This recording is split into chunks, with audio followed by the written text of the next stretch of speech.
If you're still battling it out for a fantasy baseball championship in this final week of the season, Matt and I have got you covered with 10 must-add players on today's action-packed episode of Locked On Fantasy Baseball.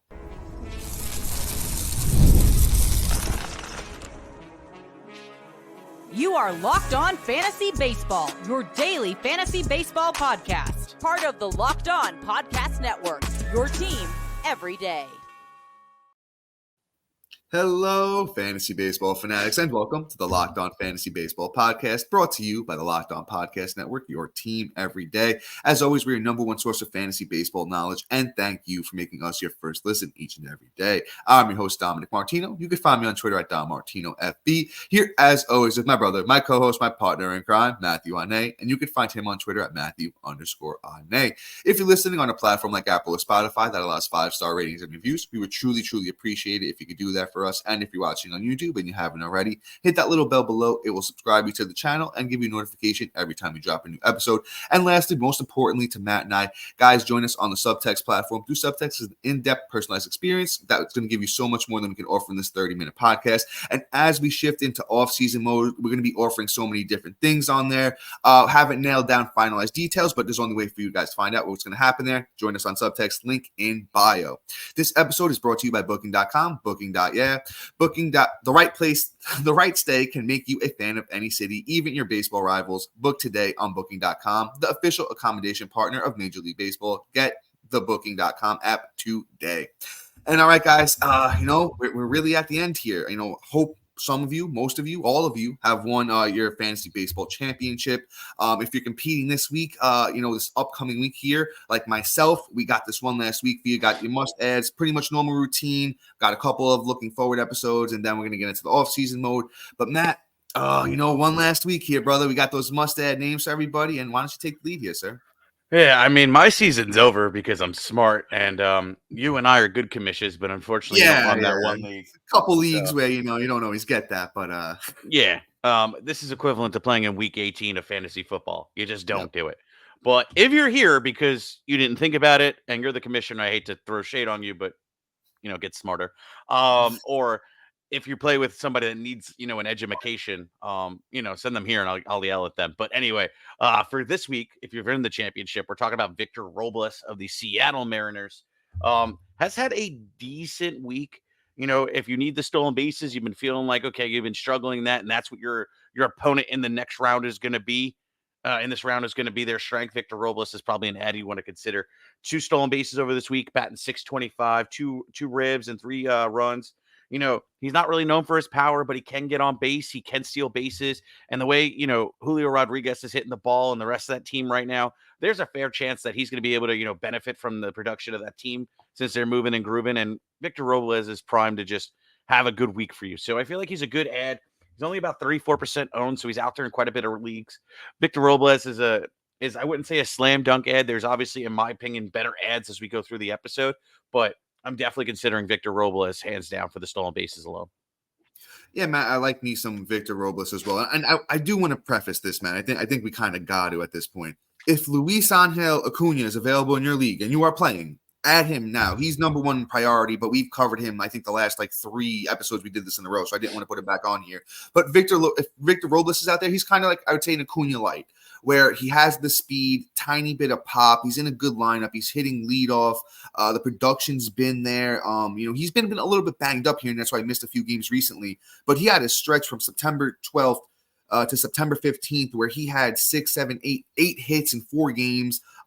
He had 5 steals in that time, 3 runs, has bounced back a little bit from that injury on September 20th. He went 2 for 4 with 2 runs, a steal, and an RBI.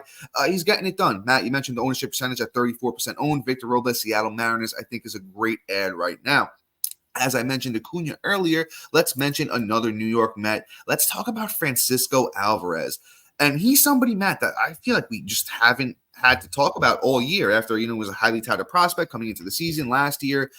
He hasn't really done too much, but you know what? He's heating up of late, and what a better time to do it as you're here in the final week, and maybe you need a catcher.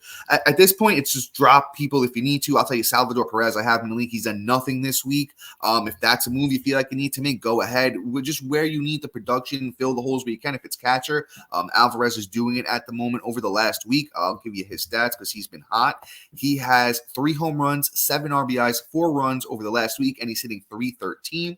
He has the prospect pedigree, a lot of power, hits in that good Mets lineup, and he's been hitting 7th of late, which is good for the RBIs, honestly. You got a good couple hitters in front of him, can drive them in. I like Francisco Alvarez. I'm actually excited to see what he does next year. I think we'll get him for $3.99, and if you want to wait on catcher, he might be a good pick next year. Yeah, I want to see what he does in the playoffs for next year before I make that judgment call. But right now for him, it's really just all about production, right in the hot hand. And quite honestly, it's very rare you get this kind of power and production from your catcher position. Yep. Every catcher this year really hasn't lived up to the draft price, in my opinion. Will Smith down season, Adley, all these guys that we all pictured, okay, they're top 100 picks. They just weren't worth it. And, it just stands to the point that, you just wait. You could wait on catchers because you could stream the position. And that's what we've been doing all season, right? We managed to give you at least once a week a catcher that you need to pick up. Alvarez is that catcher this week, power and average for a hot hand. Let's ride it all day. Mets are trying to make a push. So maybe Alvarez try to step up and be that leader. So Francisco Alvarez is a must-add this week. But I got another catcher for you, and that's Gabriel Moreno, or Gabriel Moreno, however you want to say it. Yeah, Gabriel Moreno. And, he's somebody that really disappointed me this year. I actually thought he was going to be fantastic. But the one thing that stays true with him is the dude hits for average. He's batting .270 on the season, on the week, .429. But he just hasn't been producing in the counting stats, right? He only has 2 runs on the week and a rip. But who cares? He's not killing you. Right. So I've had Wells all week. I decided not to drop him, played through the day-to-day, all that wonderful stuff. And it just is one of those things where just I wish there was a better option out there. And Moreno is that option, but there's just no upside. But Wells wasn't killing me because of the everyday. But if I want a steady pace because I maybe have a Schwarber in my lineup, or I maybe have, I don't know, another guy that really isn't hitting well in the average category, Moreno, at least when he plays, because he doesn't play every day, will at least supplant and kind of go in the other direction, drag your batting average back up to where Schwarber and them are bringing it down. So Moreno isn't like a smash ad, probably my lowest priority out of everybody here. But if I just need batting average for this last week, Moreno's an ad. Matt, great breakdown on Gabriel Moreno, catching for those Arizona Diamondbacks. In case you guys forgot, 35% owned on Yahoo. Matt, you really broke him down well there. I don't have too much to add except at this time of year, I always like to throw in a little bit of a next year, perspective for our listeners that may not still be in it, that are just listening, to hear about next year. Moreno's 24 years old. I think there's a lot of promise here. I think he could tap into a little bit more power, but I think he may be at top high end. He's like a 12 home run guy. He could hit 300 easily, and he hits it up for a good lineup. So, he's only played 91 games this year. Moreno has. He's been a bit banged up. He actually just came back from an injury not too long ago. So it's cool to see that he's played, since he's came back, he's played in 1, 2, 3, 4, 5, 6 out of the 8 games that the Diamondbacks have played. So I like the promise that even though he's coming back from an injury, the Diamondbacks still want to get him out there. So I think he'll play, most of the games next week. They go up against San Francisco. Actually, the pitching with them is okay. They got Snell and Webb. Not really too much worried about anybody else there. So I think he'll have at least a solid week for the batting average, as Matt mentioned. So that's Gabriel Moreno. Matt, I think we sneak one more in, or? No, we'll just hit it. Guys, coming up next, we got Ramos, Walker, and some pitchers that should be able to put you over the edge this week to get you that championship. We're going to have to really plan out who's going to be starting for you this week, because I wouldn't count on your studs that have already clinched the playoffs. Yeah. So, this is the week where it actually really is going to come in handy. So, be aware, be on top, and you're going to find all that coming up next. Okay. Explore those U.S. cities you've always secretly wanted to learn about. Those other baseball cities, maybe it's time to test your baseball competition stadium's cuisine. Luckily, on Booking.com, you can find stadiums and to stay that's right for you. With Booking.com, wide variety of choices across the U.S. You can go completely incognito to all your favorite baseball rival cities. The right stay can make you fan of any U.S. city, even they are baseball rivals. Booking.com, Booking.yeah, and quite honestly, I use Booking all the time. I use it for when I go on work travels, all this wonderful stuff. I actually really do enjoy the app. I use it frequently, so check them out. And guys, we're talking about our friends over at FanDuel. When you had it, when you get that hunch in the middle of the game and you can check the latest stats, view live plays right from your live play-by-play, and so much more on the same page where you place all your bets at FanDuel.com. Get started with $200 bets on bonus bets guaranteed when you place your first $5 bet. That's FanDuel.com. And I even have a bet for you guys to get you started off with, since you're trying to get that wonderful, wonderful guarantee $200 when you place that $5 bet. So here's what we're doing for any weekend, pretty much for this. Unfortunately, it's not applicable since I'm recording on Sunday, but honestly, here's how I'm doing it. You're going against any of Daniel Jones or Jaden Daniels passing yards. Okay. You're betting the under on all of it. So, 175, 150, that's always a nice range where you can kind of guarantee on that hitting in a parlay. Alternative spread too. Those teams, both Washington and Giants, even though I am a Giants fan, you're going to just bet the under on all those games. That last game last week was absolutely pathetic, where they couldn't even score a touchdown. And it was just field goal city. You should have bet on, we all should have placed a bet on how many field goals can be made in a single game. I think they set a record. So guys, head on to FanDuel.com and, place your $5 bet to get an instant $200 guaranteed. That's FanDuel.com.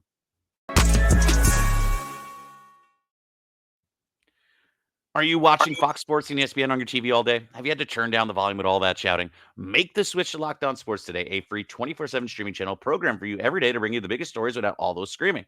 Locked On Sports today brings you can't miss analysis, opinions, news, streaming 24/7 on YouTube or free on the Amazon Fire TV channel app, part of the Locked On Podcast Network, your team every day. Introducing the Locked On Fantasy Baseball podcast on Diamond Club on Subtext, your ultimate fantasy baseball companion.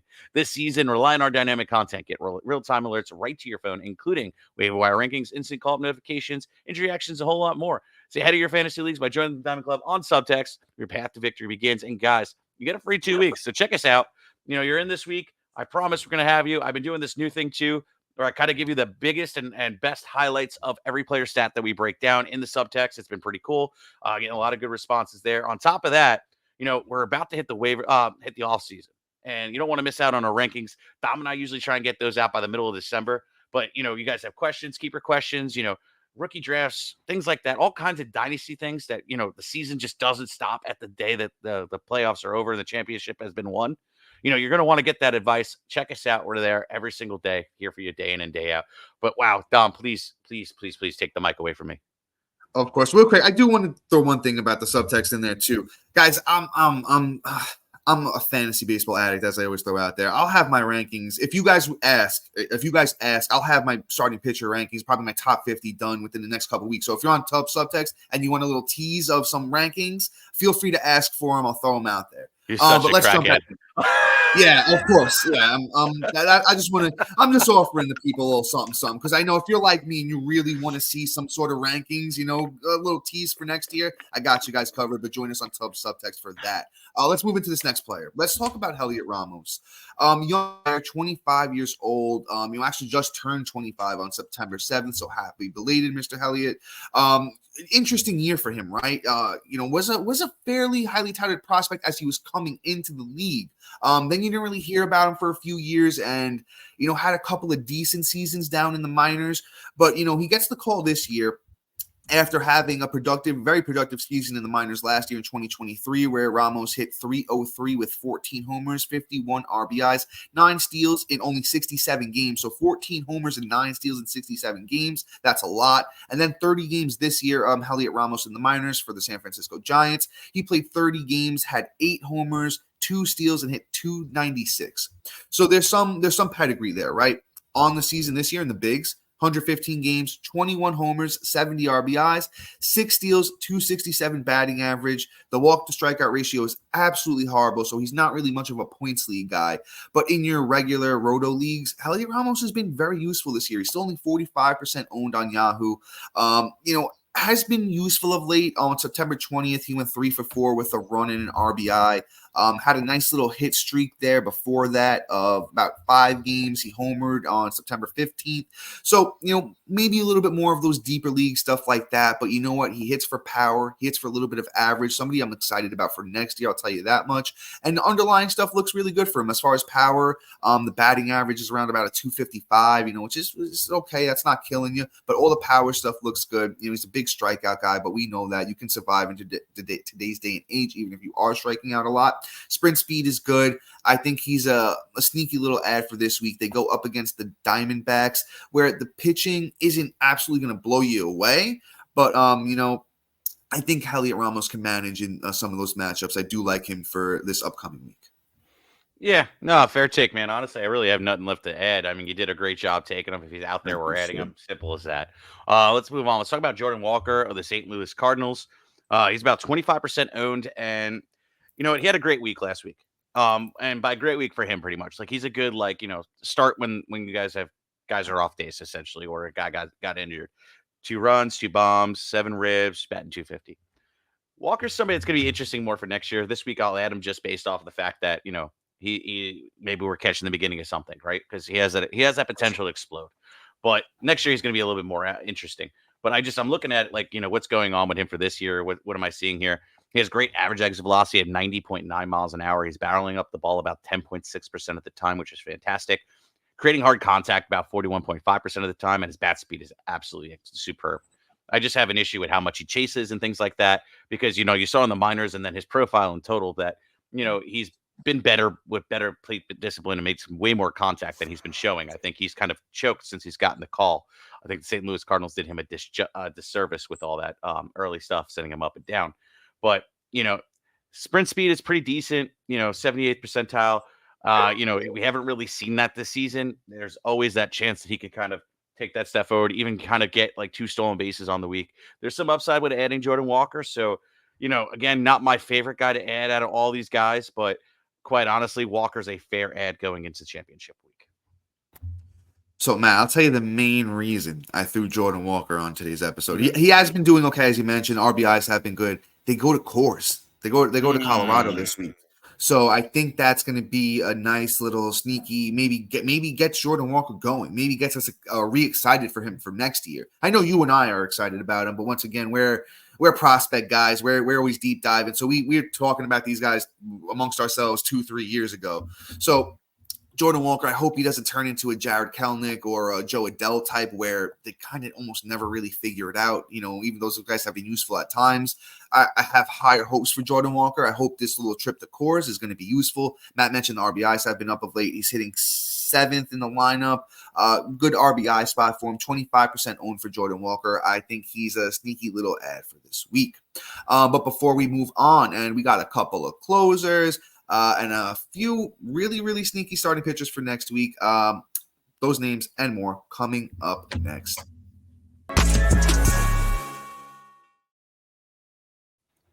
Prize Picks is the easiest and most exciting way to play daily fantasy sports. Unlike other apps, on Prize Picks, it's just you against the numbers. Download the Prize Picks app today and use the code LOCKEDONMLB and get $50 instantly when you play 5. Exploring my skills on Prize Picks this season adds an extra layer of excitement to daily fantasy sports. You can now win up to 100 times your money on Prize Picks with as little as 4 correct picks. You can turn $10 into $1,000 real fast. Prize Picks is incredibly user-friendly. I can make my selections and submit my entry in less than 60 seconds. And as the host of Locked On Fantasy Baseball, here are some rock-solid picks. You can opt for Paul Skeens to have higher than 7.5 strikeouts in his next starts. And, man, the kid has just been absolutely phenomenal. I love that one. You can opt for Fernando Tatis to have higher than 0.5 stolen bases in his next outing, and he's been on a tear, stealing bases left and right. Or you can opt for Pete Alonso to hit a dinger in his next game, and I think that's a great one, too, because him and the Mets have been playing great. So download the Prize Picks app today and use the code LOCKEDONMLB to get $50 instantly when you play 5. Again, use the code LOCKEDONMLB on Prize Picks to get $50 instantly when you play 5. You don't even need to win to receive the $50 bonus. It's guaranteed. Prize Picks, run your game. And all right, Matt, I think for time's sake, I'm just going to keep things pushing. Luke Weaver, we have up next. He's pretty much taken over the closer job from Clay Holmes over in New York. I always liked Luke Weaver. He was good when he was a starting pitcher. We see a lot of these guys that transfer over from starters to closers and have a lot more success, or not even just closers, but to bullpen roles. And we see a lot of these guys have success. Luke Weaver, no exception to that rule. 2.99 ERA on the year, 0.95 WHIP. He has 6 wins, 81 innings pitched, 98 strikeouts, and he's picked up 3 saves here since September 6th. I love that for him. Over that time, he has not allowed a run. His latest save came on September 20th. Not much else to add besides he's 41% owned, and he pitches for one of the best teams in the game, New York Yankees. So if Luke Weaver is out there in your league for this week and you need some saves, go ahead and add him. Yeah, no, I mean, it's a great point. I mean, who doesn't want to get saves to the New York Yankees? That's pretty much it. You're going to get a lot of opportunities to win a lot of games, and they're trying to win that whole division and get that bye. So, Luke Weaver is going to be a key part of this. We'll see. We might be adjusting halfway through the week if they decide to sit everybody. We'll see. But that's the unfortunate part of it, playing your championship this week. But anyway, let's move on. It's about AJ Puck, a guy that's going to have an opportunity all the way to the end because they're not making the playoffs. They are. I apologize. They're fighting to clinch a wild card spot. I'm still thinking he's on Miami. He's on the Arizona Diamondbacks, and he's about 22% owned. Paul Sewald hasn't. I think he's hurt right now too. Yeah, I think he's the same. Yeah, still hasn't. Wasn't even if he was healthy, probably wouldn't have won back his job. He's been pretty pathetic this year. But it looks like Puck is getting the opportunity. Martinez is being used in the 7th. He's the next man up. So not only do you get the opportunity of the saves, because if Arizona's going to win games, they're going to be close because they're not always swinging on all cylinders, but they are fighting to get in there. So games are going to be close. Puck could be that difference maker. And what I like about Puck more than just the saves opportunity is, what he's done over the last month. He hasn't given up a single run all month. He has a 0 ERA over 14 innings. He also has a 0.5 WHIP over 14 innings, 27 Ks over that time, and now is getting saves.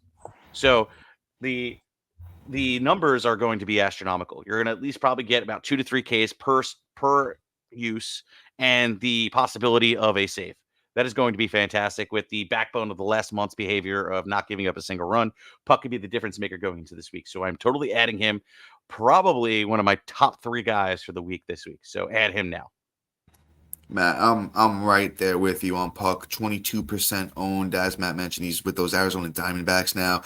We talk about the underlying stats here every once in a while. We always talk about Baseball Savant, though, when we do mention those stats, because Baseball Savant's a great great website to go and look at these underlying stats yourself.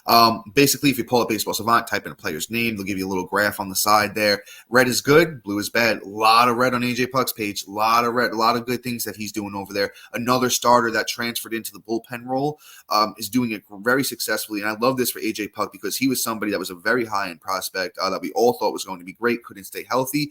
And if he's just going out there in these short one-inning spurts, I think that's perfect for him. I think this is a great opportunity for, Puck to show off, possibly gain that closer's role for next year with the Diamondbacks. I think he can definitely do it. The Ks are there. The ERA is great. The WHIP is great. Nothing to not love about AJ Puck. And honestly, the kid has the talent to be a top 10 closer next season if he can maintain the role and just keep doing what he's doing and stay healthy. I love me some AJ Puck, man. And I really hope he can just stay on the field. Let's talk about his teammate. We'll get into some 2-start pitchers for next week. Eduardo Rodriguez. Once again, his teammate, Arizona Diamondbacks, 35% owned on Yahoo. He gets the San Francisco Giants in his first start next week. I forgot who the second start was. Just bear with me as I pull it up. But, Erod has been okay of late. He hasn't been that bad. The second start looks like it's going to come against the Padres. That's going to be a little bit of a tougher one for Erod. But you know what? His last start, he went out there and in course, no less, 6.1 innings, got the win, 11 strikeouts, gave up a couple runs, had an 0.95 WHIP. And the one before that, he went 5 innings against Milwaukee, had 7 strikeouts, gave up a couple runs. The WHIP was high at a 1.6, but that's Erod's MO. I know last year, or I forget last year, 2 years ago, he kind of had that outlier year where the WHIP was very low.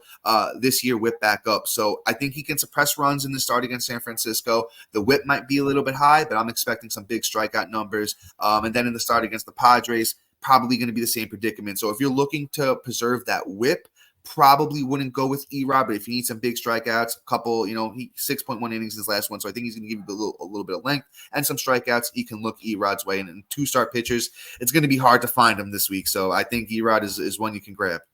Yeah, no, I mean, it's a great point out. I mean, I love the matchups, San Francisco and San Diego. And Yeah, even though San Diego's been a little bit more on the hotter side as of late with just has to Tatis, watch out Stratos, for and Tatis.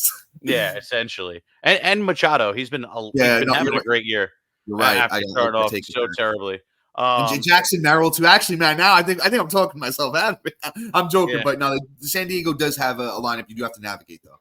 Yeah, but I think he can handle it. He's a high strikeout, high upside play. I mean, obviously he can crash and burn, but luckily that start comes Sunday. So like you really don't have to make the decision. Like you could hold him all week, and then if you feel like okay, you're in a good spot and you don't really need the points, so you don't really need the strikeouts or anything, then you could totally drop them because if you need to preserve your ERA or just your point total entirely, it's a risky pick. You can pick up a little bit more of a safer option. We're going to give you a second waiver wire episode at the end of the week, so maybe there's a better option for you then. But anyway, Erod is definitely an ad. But let's move on. Let's talk about Zach Littell, the Tampa Bay Rays. He ain't so little, but ultimately he's 25% owned, and Tampa's playing Detroit. Detroit has been kind of up and down. Obviously Colt Keith being injured last week, I feel like was part of the reason why they were down over the last 7 days. But now he's back in the lineup, and maybe the rest of the team kind of gets going. It could be a little bit of a dangerous matchup, but Tampa Bay's look good. They've been beating teams they shouldn't have here and there. So this could be one of those games, and Zach Littell is isn't somebody that's a pushover either. He's been a pretty decent pitcher, over the last month. 22 innings pitched, 3 wins, 18 Ks, a 1.64 ERA with a .82 WHIP. I love that. I even love the fact that he went 7 innings in his last one, which means quality start opportunities. That's good points, or just a QS for the category. He has that potential just to be able to be more than just a little start because he goes deep in the games. Whereas, some of these waiver wire pickups, won't go 6, 7 and be eligible for those quality starts, which could be the difference maker of 3 points in some leagues. So, Zach Littell is definitely a great start going into the week. Yeah, so I think the thing is he's been useful in spurts. He's been like throughout last year he was useful. This year he's been useful in spurts. His last 3 starts hasn't given up a run. The whip has been fantastic.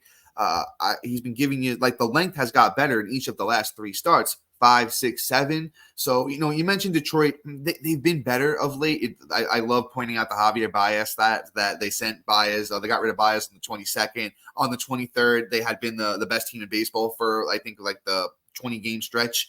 So, with Zach Littell going out there against Detroit on the 25th, I like it. Like I said, there's not really going to be a lot of good streaming options this week. Detroit's ballpark is more of a pitcher's park. The team, you can on any given day, you can kind of pitch well against them if the bats aren't clicking. So that's it for Mr. Zach Littell. You go out there, Tampa Bay Rays, you can start him this week. Let's move on to our last name for today's episode. We're going to talk about Cody Bradford here. Just another one of those, kind of like, oh yeah, I remember that name a little bit, but he's actually been pretty good this year. A 3.59 ERA and 0.94 WHIP, 72 innings, 66 strikeouts. He goes up against Oakland on the 25th. Another good ballpark to pitch in. Another pesky team though. Like Detroit, Oakland can hit on any given night. But when in Cody Bradford's last start against Toronto, he went 7 innings, got the win, 6 strikeouts, no earned runs, 0.7 WHIP. He got absolutely abominated by the Diamondbacks in the start before that. But the 3-4 starts before that, he was good. So 5 out of his last 6. Cody Bradford's been very good. 39% owned pitches for those Texas Rangers. Goes up a team that he could take advantage of in a good park. I think it's a good stream for this week. Use Cody Bradford. So, great take. We got a new word that I'm going to add to the podcast. What's that called at the end of a textbook? I guess the dictionary or text abominated. You mean obliterated? Obliterated, yeah. I think I combined abomination with obliterated. Yeah. Well, yeah, I think I just Abominated. matched them together there. Yeah. All right. So that's gonna be the title of the show too. Abominated. I love that. So that's new vocabulary. You know what, Matt? I was looking at how bad the start was, and I don't think my mind had the right word to process it, so I had to take 2 and make it into 1. I hear you. Sometimes it can get bad. I mean, I'm still rolling them out there. It's what, the 25th, so it's Wednesday. Yeah. It's great upside play, but he should be abomination all day. Or maybe it was obliterated. I'm like laughing it's at definitely myself. it's definitely obliterated because Obliterated abomination maybe was the word I was looking for. abomination's kind of like, you're throwing some like you're Yeah, I was characterizing thinking of the Marvel somebody. character, the Abomination. That's what it was. Oh man, dude, it's okay. It's okay. I'm never gonna let you live it down. But I mean, No, I love that though. I love that for me. but I start writing words on a piece of paper, and Dom has like 20 years worth of me spelling horrible. Definitely not Yeah, we spelling bee got a couple championship. good ones. We got a couple good ones. Yeah, but guys, please like, subscribe, comment, rate, review. Dom, I didn't have to add anything to it. You did a fantastic job. Check out our friend over at Locked On MLB for some great baseball takes on real leagues, since we're going into pretty much just real baseball season, going into the playoffs. It's going to be a good time. And if you want some fantasy football advice, check me out over on Fantasy Turf Wars. It's going to be a good time. If you want a little bit more of me. And yeah, guys, please like, subscribe, comment, rate, review, and have a great rest of your day. And good luck and congratulations to all the people that were smart and have theirs already wrapped up. Good luck, guys. Peace. See ya.